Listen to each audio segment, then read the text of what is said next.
하나님께서 오늘 이 시간 우리에게 주시는 말씀은 누가복음 15장 20절에서 24절 말씀입니다.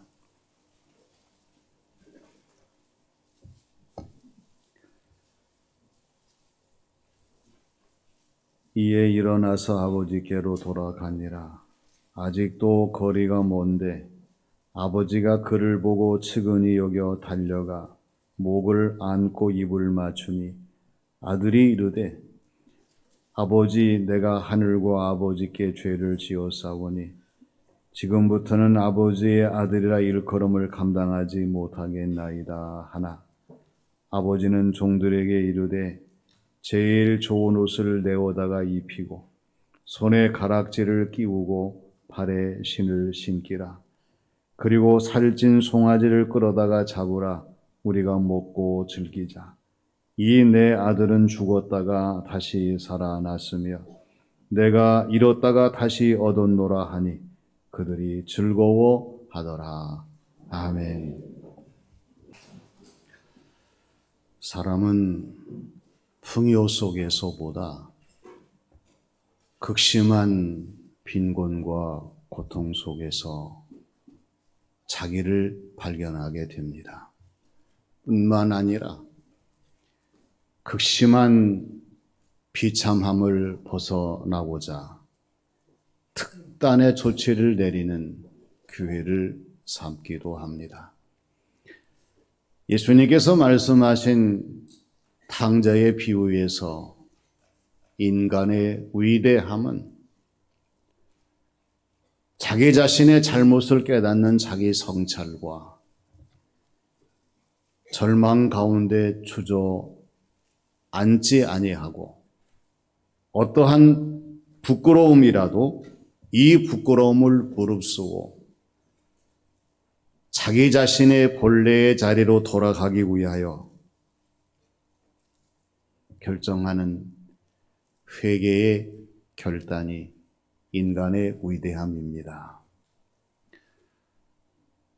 영성신학의 권위자인 헨리 나우엔이 탕자의 귀향이라고 하는 책에서 강조하는 내용입니다.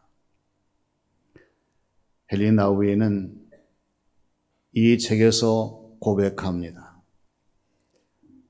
나는 구경꾼에서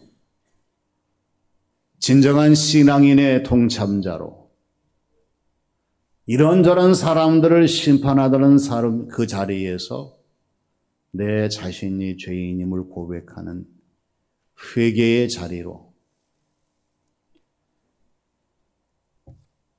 사랑에 관해서 이야기하는 교육하는 관점에서 하나님의 사랑을 받는 하나님의 사람으로 달라지게 되었음을 고백합니다. 오늘 우리가 누구입니까? 이 자리 하나님께 돌아오기 전에는 다 탕자였습니다. 하나님의 마음을 아프게 했습니다. 하나님의 심정을 괴롭게 했습니다. 하나님의 가슴을 멍들게 했습니다. 이것이 바로 하나님께 돌아오기 전 우리의 모습이 아닐 수가 없습니다. 하나님은 오늘 말씀을 통해서 모든 것을 다 탕진하고 돌아오는 아들, 이 아들을 향한 아버지의 기쁨이 어떤 것인가를 말씀해 주시기를 원하십니다. 그러면 아들을 향한 아버지의 기쁨이 어떤 기쁨입니까? 먼저 달려와 반기는 기쁨입니다.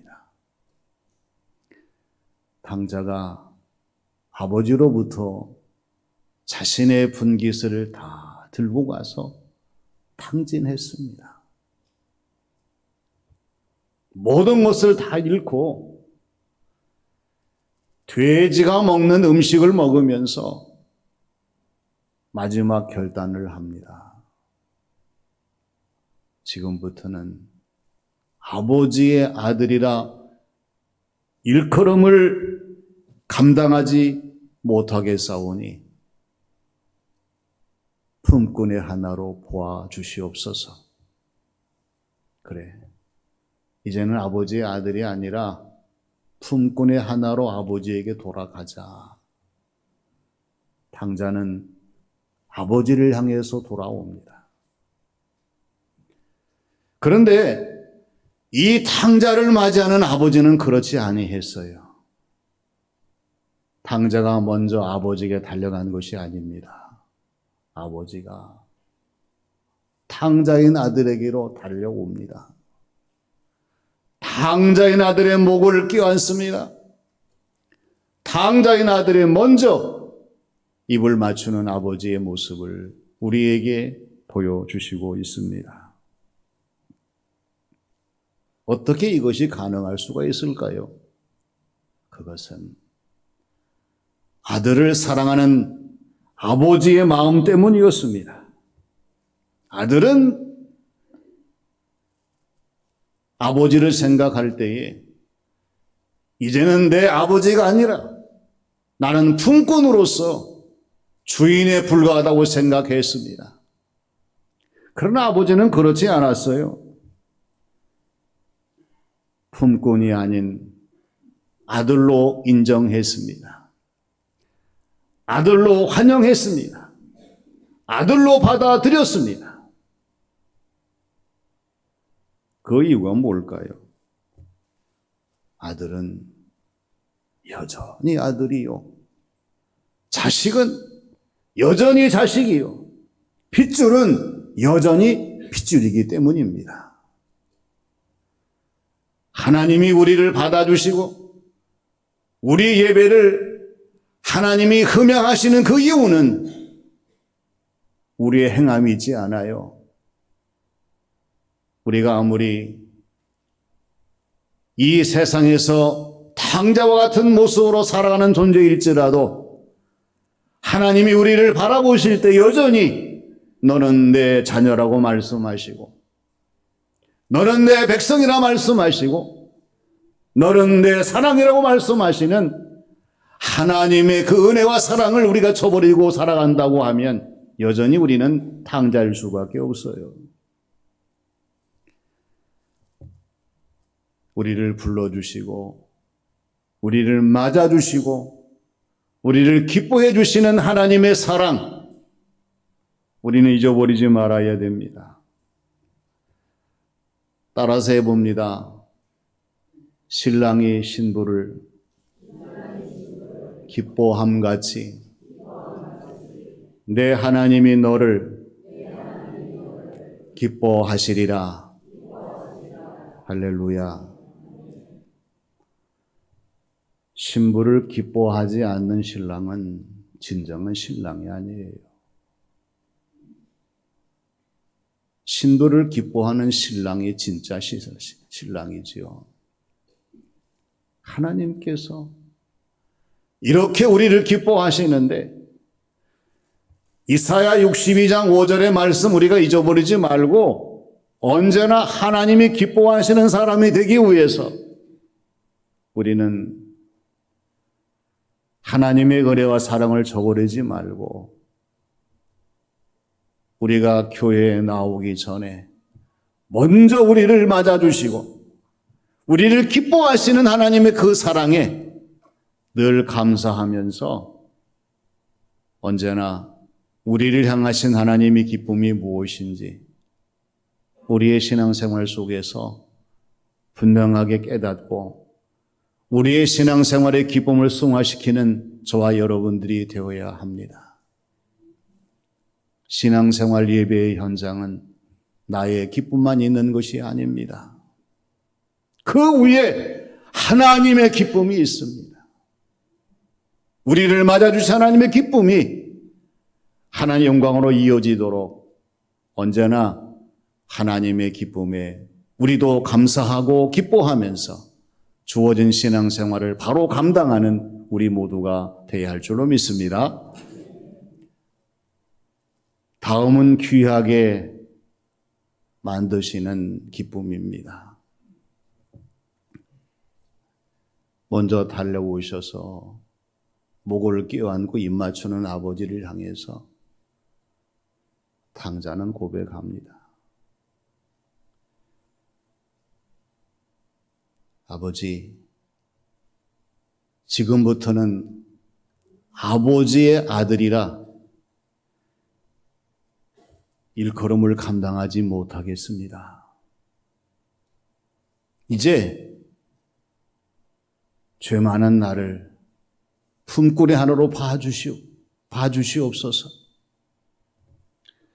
놀라운 것은 아버지의 생각은 달랐어요. 아버지가 종들에게 뭐라고 얘기합니까? 그래, 이 녀석을 내쫓아라. 그렇게 말하지 않았어요. 종들에게 제일 좋은 옷을 갖다가 입혀라. 손에 가락지를 끼워 주어라. 발에 신을 신겨라.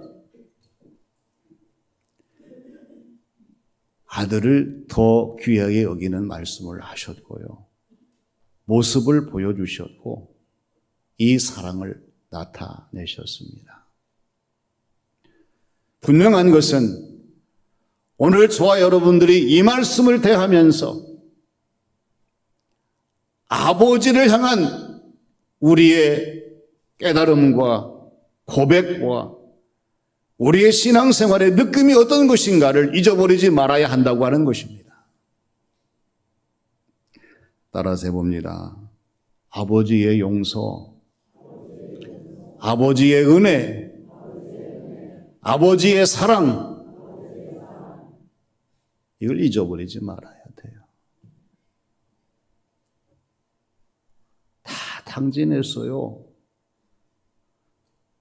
거짓골이 되었습니다. 근데 아버지는 제일 좋은 옷을 가져다 입히라 하면서 탕자의 모든 죄를 덮어주십니다. 이게 아버지의 용서예요. 손에 가락지를 끼우라고 말씀하십니다. 손에 지닌 가락지 있었다면 빼서 팔아먹었겠죠.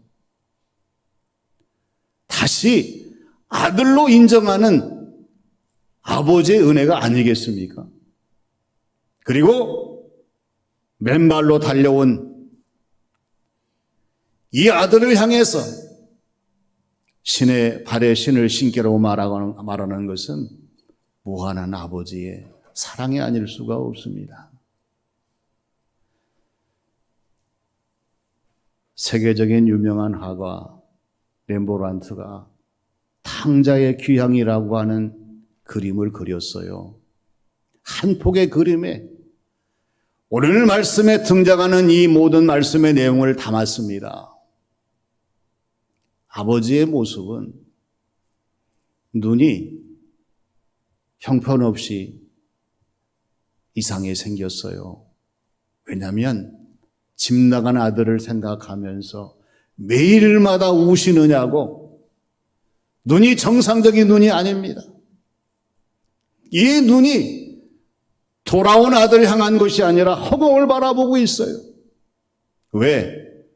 아들이 두려울까 봐, 당황할까 봐. 아들의 어깨를 감싸하는 아버지의 손은 한 손은 오른손은 남자의 손이요, 왼손은 여자의 손을 상징합니다.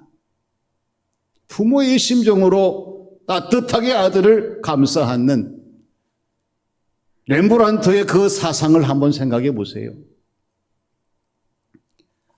아들을 껴안은 아버지의 품은 가장 가까이 끌어안고 아들을 향해 사랑을 표현하는 아버지의 모습을 그리고 있어요. 만일에 아버지가 귀하게 만들기를 원하지 아니하셨다고 하면 아들을 향해서 진노하는 눈빛을 바랬을 거예요. 그리고 양손으로 어깨를 잡고 정신없이 흔들었을 거예요. 가까이 오지 마. 멀리 내팽개치며 아마 탕자인 것을 추궁했을 것입니다. 근데 아버지는 그렇지 않았어요. 아들을 용서하면서 가장 좋은 옷을 다시 입혀주고 손에 가락지를 끼워주고 발에 신을 신겨주면서 여전히 너는 내 아들이다. 내 자식이다. 내 핏줄이다. 이것을 인정하면서 더 귀하게 만드는 그 기쁨을 나타내 보이신 것을 보게 됩니다. 오늘 우리의 신앙생활 현장에서 저와 여러분들이 무엇이길래 영광을 받으시는 자리에 우리를 불러주시고 다시 한번 그리스도인의 옷을 입혀주시며 하나님이 기뻐하시는 약속의 가락지를 끼워주시며 이 세상 사람들이 신을 수 없는 구원과 복음의 신을 신겨주시며 우리를 사랑으로 감싸시는 이 하나님의 놀라우신 은혜와 사랑을 깨닫지 못한다고 하면 우리에게 상당한 문제가 있는 거예요. 다시 한번 우리를 용서하시고 우리의 은혜를 내리시고 사랑으로 감싸시는 하나님의 위대하신 이 은혜와 사랑을 저버리지 아니하고 더욱더 하나님 보시기에 좋으시도록 최선을 다하는 저와 여러분들이 되어야 할 줄로 믿습니다. 마지막은 잔치를 열어주는 기쁨입니다. 돌아온 창자에 대한 사람들의 주변 시선은 따가웠습니다. 부정적이었어요. 비판적이었습니다. 냉소적이었습니다. 큰아들을 보세요. 나에게는 그렇게 냉정하게 대하시더니 모든 재산을 다 잃고 돌아온 탕자 아들에게는 저렇게도 큰 은혜를 베푸는가 투덜거리는 큰아들의 그 모습을 생각해 보십시오. 아버지는 돌아온 아들이 돈과 바꿀 수가 없는 아들이었습니다. 종들과 비교할 수 없는 아들이었습니다. 모든 것을 주고도 바꿀 수 없는 귀한 아들이었습니다. 그래서 아버지가 종들에게 말하는 것이 무엇입니까? 살찐 송아지를 끌어다가 잡으라. 우리가 먹고 즐기자. 잔치를 명합니다. 그 이유가 뭐예요? 이 아들은 죽었다가 다시 살았으며 내가 잊어버렸다가 다시 얻었노라 이 증거하는 아들이었기 때문이었어요. 아버지는 이 아들 앞에 망설일 이유가 없었습니다. 아까울 것이 없었습니다. 주저할 것이 없었습니다. 그래서 종들에게 살찐 송아리를 끌어다가 잡아라. 우리가 먹고 즐기자. 이 아들을 환대하며 환영하자. 이렇게 잔치를 명한 것을 보게 됩니다. 나 같은 죄인 살리신 주은의 놀라와 이 찬송이 305장인데요. 통일 찬송가는 405장입니다. 이 찬송을 지은 사람은 리오 존슨이라고 하는 사람입니다. 존 뉴턴입니다. 존 뉴턴. 존 뉴턴이 어렸을 때의 어머니 품에서 잘 자랐습니다. 어머니는 존 뉴턴이 신앙으로 훌륭한 사람이 되기를 원했어요. 그러나 이 어머니가 5살 때 돌아가십니다. 존 뉴턴은 탕자가 돼요. 모든 것을 다 탕진하고 다른 사람들과 싸우는 불량배가 되고 그래서 선주가 노예를 사다가 파는 배를 맡아서 관리하는 사람으로 존 뉴턴을 씁니다. 생각해 보세요.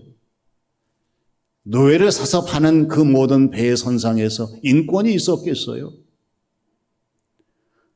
더 가혹한 형벌을 내리면서 존 뉴턴은 더욱 망가지는 거예요. 그러던 어느 날 바다 항복판에서 배가 파선을 당할 지경에 처하게 됩니다. 이때 존 뉴턴은 죽음을 맞이하면서 자신의 모습을 돌아봐요. 어머니의 간절한 기도, 어머니의 간곡한 말씀, 하나님의 은혜와 그 사랑에 대해서 존 뉴턴이 마음속으로 회개하면서 돌이킵니다. 그리고 기도해요. 하나님이 계시다고 하면 이 위기에서 나를 건져 주시옵소서. 다행히 존 뉴턴이 구사일생으로 살아납니다. 그리고는 마음을 돌려먹고 바른 신앙생활을 하다가 목사가 되고, 그리고 하나님의 은혜가 너무나 놀라워서 기록한 그 글이 305장의 가사입니다. 오늘 저와 여러분은 하나님이 우리를 부르시기 전에 탕자처럼 살아왔던 사람이 아닐 수가 없어요. 그렇기 때문에 오늘 주시는 이 말씀은 저와 여러분들을 향해서 돌아온 아들을 향한 아버지의 기쁨이 어떤 것인가를 깨닫게 하시고 우리의 주어진 모든 신앙생활을 돌아보게 하시는 말씀이 아닐 수가 없습니다. 그래서 오늘 저와 여러분들은 탕자의 고백으로 이 말씀을 들어야 되고,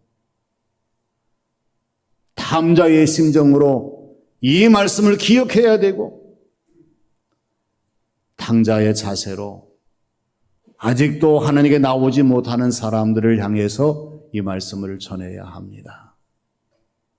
다음 주일은 청동원 주일입니다.